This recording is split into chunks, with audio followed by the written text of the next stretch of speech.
back, guys. Hope you're all doing good. And a very happy Republic Day to all. India is celebrating its 72nd Republic Day. And as a proud citizen, I feel immense pleasure in actually talking to you all about on why Republic Day in India is celebrated and what all you can actually expect.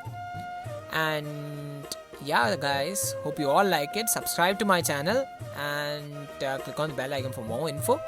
And let's get into it. Every year, India is celebrating its Republic Day on the 26th of January, with hearts filled with patriotism and pride to be born into this majestic land. After attaining independence from the British rule, the new constitution was enrolled by the drafting committee under the leadership of Dr.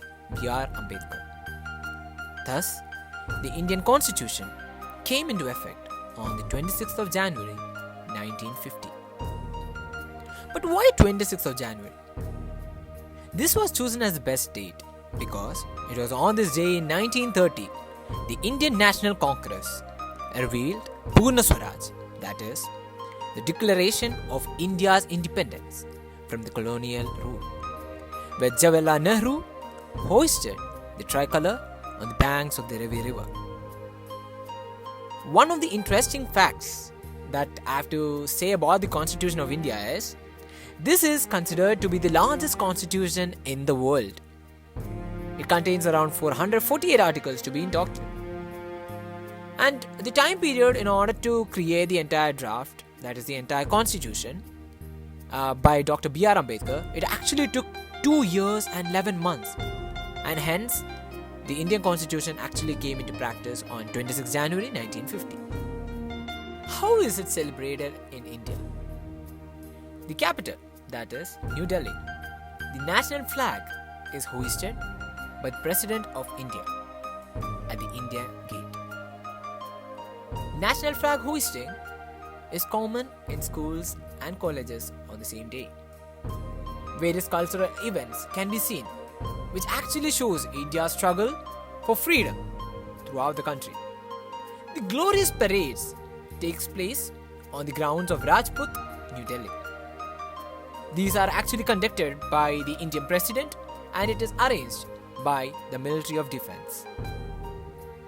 Not only do they show military prowess, this event also promotes India's diverse cultures.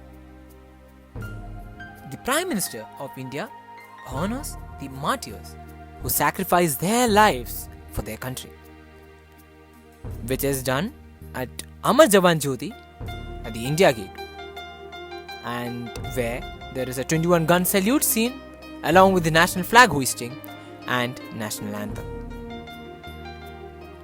Awards are given for the brave performances of soldiers in the form of Paramavir Chakra, Ashok Chakra and Veer Chakra.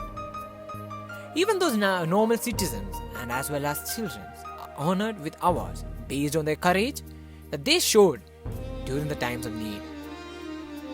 The parade comes to an end when the Indian Air Force fighters jets fly past Janpath. After the celebrations are done, beating the retreat takes place. But what is it? Beating the retreat marks a centuries-old military tradition when the troops have stopped fighting, sheathed their arms and withdrew from the battlefield and returned to their camps at sunset at the sounding of retreat. This is the reason why it is still celebrated, which actually and officially denotes the end of Republic Day festivities. This is normally conducted on the evening of January 29th. The drummers also give a solo performance. Bands play the martial tune Sare Jahan Se Acha, and at exactly 6 p.m. the national flag is lowered, the national anthem is sung, which officially brings the Republic Day celebration to a formal end. So that is how it is normally done, guys. That is the reason why we celebrate Republic Day every time. And I know this wasn't a speech or something, but I would still like to end this by quoting Mahatma Gandhi. You must be the change you want to see in the world. Thank you so much, guys. Hope you all liked it. Make sure you guys click on the subscribe button and like my video for more contents. Until we see again, bye bye and Jai Hind.